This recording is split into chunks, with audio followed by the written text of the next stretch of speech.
One celebration sent a player to the emergency room. Celebration at home plate.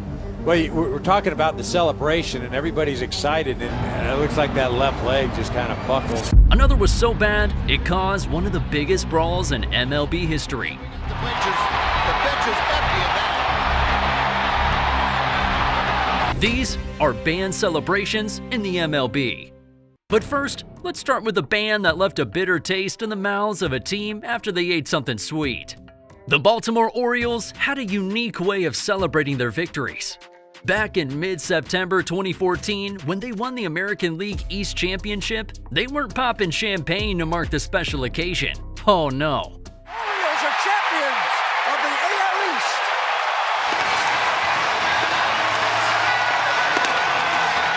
Instead, the players were cream pieing each other and the fans. And I'm not exaggerating here. Take a look for yourself.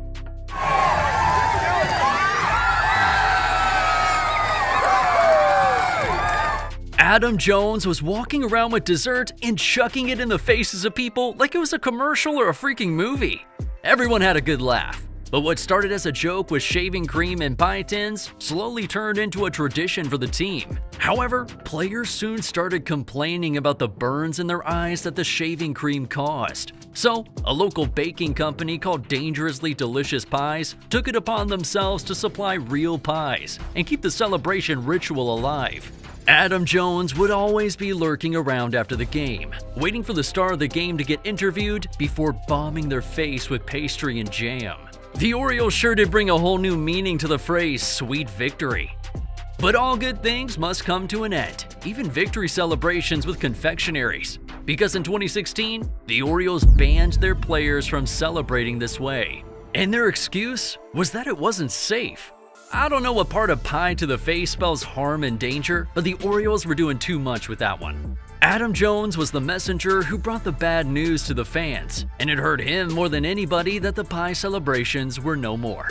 It became our celebration, man, and it was fun. We got really good pies, and it just kind of sucked when they took it away because it was just like something that was like our signature moniker. But the Orioles weren't the only team to have a trademark celebration scrapped for the weirdest of reasons, because this next team knows exactly how that feels. Dugout celebrations are special and unique. It's when baseball players really let out the child in them. From trolleys to wigs to even samurai hats, there aren't many dugout celebrations MLB players haven't done yet. To put on Kabuto, back to back to back. But the Braves celebration went so hard that the MLB had to go, not here. Because at the start of the 2023 season, a Brave fan tossed the oversized baseball hat into the Braves dugout. And that's when the team had the idea of wearing it every time their players returned to the dugout after hitting a home run. They did the celebration a lot of times because they just kept on hitting home run after home run after home run. Infield coming in, it's not gonna matter. Ha ha ha! The Braves hit so many home runs that they tied the record for most home runs by a franchise in the regular season with 307. But the MLB decided to go for the hats instead of placing a ban. And it wasn't because they were batting so well. The company New Era, which makes baseball hats for the MLB, complained that the oversized hats were not their products, so they had no business sitting on the heads of MLB players. Company New Era, which officially supplies hats to Major League Baseball, complained, and yes, no more giant hats. What a way to kill the fun in the dugouts, New Era. If the big hat not being made by you were such a big deal, why didn't you start making them? But while the Atlanta Braves were the only ones frowning at this banned celebration, the next celebration was banned for every MLB team. Back in 2020 during COVID, the sports world took a hit as they played without fans, from football to basketball to even baseball. But the MLB's COVID policies didn't just stop at no fans. They also banned alcohol from clubhouses. What? Did the MLB ban booze? They sure did. Not in my house. They put a halt to the age-long tradition of MLB teams celebrating wins with alcohol. This change couldn't have come at a worse time, because the league had altered the playoffs to seed 16 teams instead of the normal 12. So that's 4 more locker rooms that could have had champagne showers.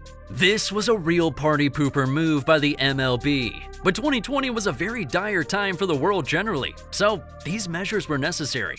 That meant that no one, not even the eventual World Series winners, the Dodgers, got to celebrate. Dodgers have won it all in 2020. That's a real bummer, because how do you win your first World Series in over 30 years only to celebrate it with no champagne? You can only have so much fun in one lifetime. I'm sure the MLB felt bad doing this, because it seemed when the world was back to normal, this celebration was no longer banned. Because if they didn't, I'm sure the Houston Astros would have gotten in a lot of trouble and hit with a heavy fine for this.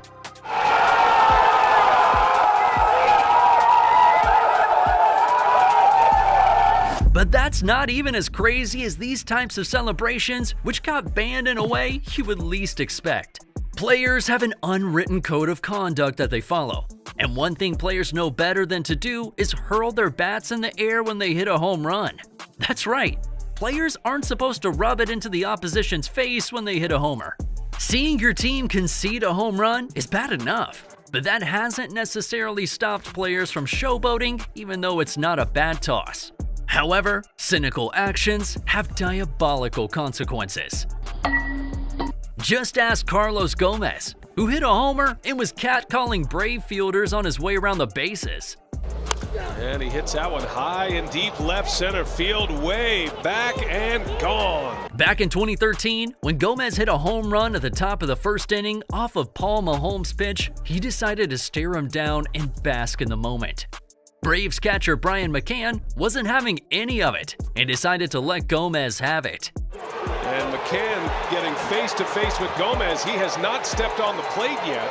What followed could only be described as pure chaos, as Gomez completely abandoned his run to the base and approached McCann before the dugouts emptied. 6 years after that incident, Tim Anderson of the White Sox flung his bat in a display of arrogance after he hit a dinger. He was already leading the league in batting, and what he just did only fueled his cockiness. Tim crushes this ball. He throws the bat, the ball goes flying, it is gone! Surely this struck a nerve for the Royals, and they had their own reply, and nothing would prepare him for what would come his way at the next at-bat. Bard Keller threw a pitch aimed directly at Anderson. Tempers were already hot, and before you knew it, both dugouts were out on the field. Funny how this all started from a player bragging in front of his opponents. You just gotta love the MLB. But sometimes, people don't do celebrations because of a ban or an unwritten rule. Because this next player got this player sent to the ER. In 2009, after Derek Lee hit a game-tying run in a matchup between the Cubs and Giants, his teammates gave him a hero's welcome when he returned to the dugout. Maybe a little bit too much of a hero's welcome, because Angel Guzman gave Lee a slap on the head. And that was all it took to make Lee's neck suffer spasms and have him sit out for the rest of the game. Guzman probably forgot that his teammate had a terrible home plate collision some years ago. Lee would definitely be wagging his finger every time anyone got overexcited in the dugouts with him after that. But at least Derek Lee made it to the dugout, because this player didn't even make it to the home plate in one piece. A celebration that we won't see MLB players doing is jumping to home base. Why? Well, let's just say Kendry Morales showed us just why. When he hit a game-winning grand slam against the Mariners back in the 2010 season, he had his teammates out of the dugouts waiting for him near the home plate. It was the perfect moment. Infield in, Kendry Morales at the plate, and he shoots it into deep center field. Except that Morales let the excitement get to his head, and he decided to leap onto the home plate. This resulted in him slipping and hurting his foot so badly that he left the field on a stretcher. He was placed on the disabled list and had to undergo surgery for this. But which celebration do you feel needs to be banned, and which one should be brought back? Let us know in the comment section. And while you're at it, check out this video right here.